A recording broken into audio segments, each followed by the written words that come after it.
तर राजकारणात काहीही होऊ शकतं, कोणही कोणासोबत जाऊ शकतं. त्यामुळे कोणावरही भरोसा ठेवता येत नाही, असं विधान गुलाबराव पाटलांनी जळगावमध्ये केले. पाहुयात गुलाबराव पाटील नेमकं काय म्हणाले. केलेली आहेत आणि फिरती दवाखाना देखील या ठिकाणी तुम्ही लोकांचा लोकार्पण केलेल्या लोकांसाठी. हे बघा, आज जवळपास आता हे 35वं गाव आहे. ते 3-4 दिवसामध्ये मी जवळपास 35 गावांचे दौरे केले आणि त्याच्यामध्ये विविध विकास कामांची गावं जी आहेत त्याच्यामध्ये त्यांची भूमिपूजनं असतील, लोकार्पण असतील, ते करण्याचा प्रयत्न केला. पण आज आपल्या सगळ्यांना कल्पना आहे की उद्या बाळासाहेबांची 100वी जयंती आहे. त्याचं औचित्य साधून आम्ही बाळासाहेबांनी जे आम्हाला शिकवलं होतं 80% समाजसेवा आणि 20% राजकारण, त्याच्या आधारावर ही गाडी आम्ही आणलेली आहे त्यांच्या स्मरणार्थ GPS परिवाराने.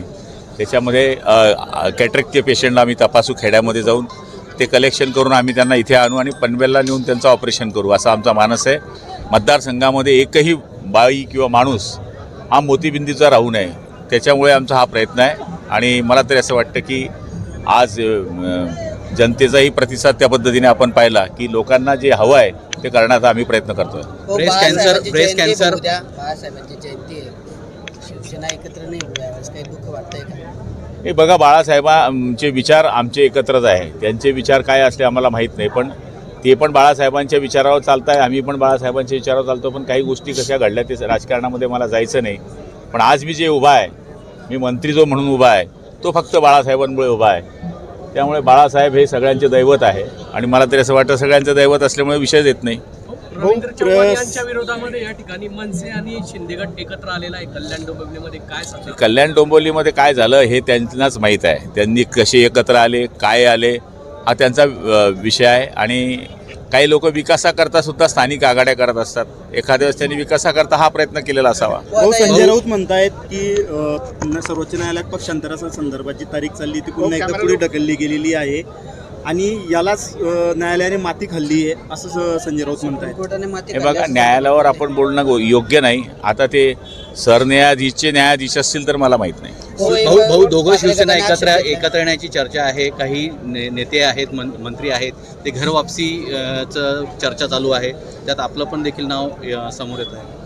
नाही, बघा, हे तुमच्याकडनं चालवलेल्या बातम्या आहे आणि मला तरी असं वाटतं की ज्यांनी पक्षात मंत्री केलं त्यांनी पक्षातून मंत्री काढलं बी तर मला नाही फरक पडत. शेवटी जो देतो त्यांनी जर वाटलं की हा बरोबर नाही आहे तर मला आनंद आहे. बघा, देणाऱ्याचं जसं स्वागत होतं तसं काढणाऱ्याचंही स्वागत झालं पाहिजे. त्यांना वाटत असेल की गुलाबराव पाटील रॉंग आहे, गुलाबराव पाटलांचा निवडणुकीमधला परफॉर्मन्स चुकीचा होता, स्ट्राईक रेट चुकीचा आहे, तर गुलाबराव पाटलांवर विषय येईल. पण जळगाव महापालिका असेल, नगरपालिका असतील, त्याच्यामध्ये आपण पाहिलं की धरणगावचं नगराध्यक्षपदाचं उदाहरण सोडलं तर चौफेर आम्ही आमच्या पद्धतीनं या ठिकाणी मजबूतीनं पक्षाचं काम केलेलं आहे. सगळ्या आमदारांबरोबर जाऊन आम्ही महापालिकासुद्धा आता आपण पाहिली असेल की 23 पैकी 22 सीट आम्ही जिंकून आलेल्या आहे. त्यामुळे मला या गोष्टीचं काही चिंता नाही. काढलं तरी शिंदे सेनेचं राहणार का? मंत्रिपद काढलं तरी शिंदे सेनेचं राहणार? अरे मी काय म्हणलं, ज्याने दिया है उसने निकाला भी, तो मेरे को नहीं फरक पडता ना भाई. मुंबईमध्ये मतमोजणीवर आक्षेप घेतला निवडणुका तुम्ही म्हटलं की 6 महिने होणार नाही, तर हे बघा, कोर्टाचं आज तारीख होती आपल्याला माहिती आहे नेवेची, पण ती तारीखच पडली नाही. आणि फेब्रुवारी महिन्यामध्ये आपण बघतोय की मुलांच्या परीक्षा आहे, 12वीच्या परीक्षा आहेत, 10वीच्या परीक्षा आहेत. परीक्षेत आपण इलेक्शन घेत नाही हे साधारण तुमचं आणि आमचं मत आहे. त्यामुळे मला नाही वाटत मार्च-एप्रिलपर्यंत या इलेक्शन होतील, एप्रिलपर्यंत इलेक्शन होतील, असा माझा काय असं आहे. बऱ्याच ठिकाणी शिवसेना सोबळावर लढणारी जिल्हा परिषद जळगाव जिल्ह्यात काय असेल? नाही, आमचा महायुतीचा प्रयत्न राहील. पण शेवटी आता कार्यकर्ते काय काय सांगतात ते पण आम्ही ऐकू.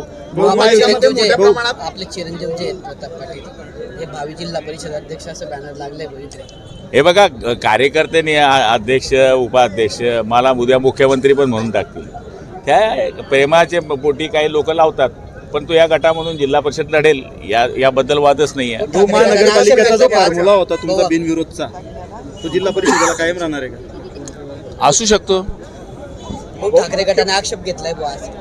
मुंबईमध्ये जे आरक्षण निघालं ते सर्वसाधारण गेल्या वेळेस पण होतं, यावेळेस पण सर्वसाधारणच निघालं. तर आक्षेप घेतलाय त्यांनी, म्हटलं की हे सगळं घडून आणलेलं आहे, स्वतःहून काढलेलं. बघा, त्या प्रक्रियेचं मला काय माहीत नाही. कोणी चिठ्ठी काढली, कोणी चिठ्ठी दिली, मला माहीत नाही. मुख्यमंत्रीपद कधी आपल्याला मिळालं तर घेणार का आपण? कोणाला? आपल्याला. मी मंत्रिपदाचं समाधानी आहे. मला आयुष्यात वाटलं नव्हतं मी आमदार होईल. फक्त माननीय बाळासाहेबांची कृपा आहे म्हणून मी आमदार झालो. एक वेळेस नाही 5 वेळेस झालो. 10 वर्षापासून मंत्री आहे. समाधान पाहिजे ना, रात्री झोप आली पाहिजे माणसाला. अचलपूर नगर परिषदेमध्ये भारतीय जनता पार्टी व MIM ची युती झाली आहे. अचलपूर नगर परिषदेत